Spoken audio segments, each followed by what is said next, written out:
ખાતે મેટ્રો પ્રોજેક્ટમાં સ્પાન ફાટી જવાનો મામલો પ્રકાશમાં આવ્યો છે। સુરત ખાતે મેટ્રો પ્રોજેક્ટમાં સ્પાન ફાટ્યું છે, જેનો મામલો સામે આવ્યો છે। ત્યારે નવા સારોલીમાં મેટ્રો પ્રોજેક્ટમાં સ્પાન ફાટ્યો હતો અને તપાસ બાદ આખો જ સ્પાન ક્ષતિગ્રસ્ત હોવાનું સામે આવ્યું છે। તો આ સાથે જ કુલ 11 સેગમેન્ટનો આખો સ્પાન બદલવાનો નિર્ણય પણ લેવામાં આવ્યો છે અને હાઇડ્રોલિક પ્રેશર વધી જવાના કારણે એક સેગમેન્ટ ફાટ્યો હતો। આ વિગતો સુરતથી મળી છે, જ્યાં મેટ્રો પ્રોજેક્ટમાં સ્પાન ફાટી જવાનો મામલો પ્રકાશમાં આવ્યો છે। નવા સારોલીમાં મેટ્રો પ્રોજેક્ટમાં સ્પાન ફાટ્યો હતો, ત્યારે તપાસ બાદ હવે આખો સ્પાન ક્ષતિગ્રસ્ત હોવાનું સામે આવ્યું છે, જેને લઈ નિર્ણય લેવામાં આવ્યો છે। 11 સેગમેન્ટનો આખો જ સ્પાન બદલવામાં આવશે।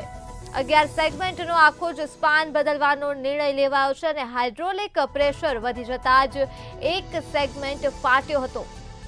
ત્યારે સુરત ખાતે મેટ્રો પ્રોજેક્ટમાં સ્પાન ફાટવાનો મામલો સામે આવ્યો હતો, ત્યારે હવે નવા સારોલીમાં મેટ્રો સ્પાન ફાટ્યો હતો, જેને લઈ તપાસ કર્યા બાદ આખો જ સ્પાન ક્ષતિગ્રસ્ત હોવાની વિગતો મળી હતી અને હવે 11 સેગમેન્ટનો આખો સ્પાન બદલવાનો નિર્ણય લેવાયો છે। તો આ મુદ્દે જ આપણી સાથે સંવાદદાતા દિવ્યેશ પરમાર ફોન લાઈન પર જોડાઈ ચૂક્યા છે। જી દિવ્યેશ, સુરત મેટ્રો પ્રોજેક્ટમાં સ્પાન ફાટ્યો હતો, જેને લઈ નિર્ણય લેવામાં આવ્યો છે, શું છે વધુ વિગતો?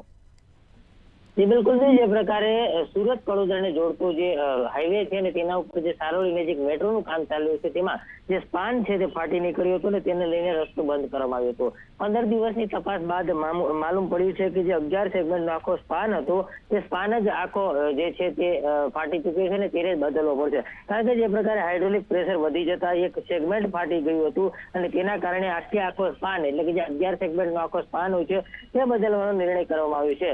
જેમાં 13 ઓગસ્ટે રાત્રે 11 વાગ્યાથી આ કામગીરી શરૂ કરવામાં આવશે ને 1 વાગે કેમ તમામ સેગમેન્ટો દૂર કરવામાં આવશે, કારણ કે જે પ્રકારે 15 દિવસની તપાસ કરવામાં આવી હતી ને તપાસના જે પ્રકારે જે અધિકારીઓ તેમજ જે એન્જિનિયરો આવ્યા હતા તેમણે જે પ્રકારે તારણ કાઢ્યું હતું તે મુજબ હવે આખું જે સ્પાનનું સેગમેન્ટ છે તે જ બદલવામાં આવશે અને તેને જ લઈને આખો સ્પાન જ નવેસરથી નાખવામાં આવશે, જેથી કરીને કોઈ પણ ક્યાંય ને ક્યાંય ચિંતા તેમજ ડરનો અનુભવ કરવાનો રહેશે નહીં, કારણ કે જે પ્રકારે સ્પાન ફાટી ગયો હતો અને તેને રિપેર કરવા માટે થઈને વાતો ચાલતી હતી, પરંતુ હવે આખો સ્પાન જ બદલી નાખવામાં આવશે અને સેગમેન્ટ બદલતાની સાથે જ તમામ લોકોએ પણ હાશકાર અનુભવ્યો છે। જી દિવ્યેશ, તમામ વિગતો બદલ આભાર। તો સુરતથી માહિતી મળી છે, જ્યાં મેટ્રો પ્રોજેક્ટમાં સ્પાન ફાટવાનો મામલો સામે આવ્યો હતો।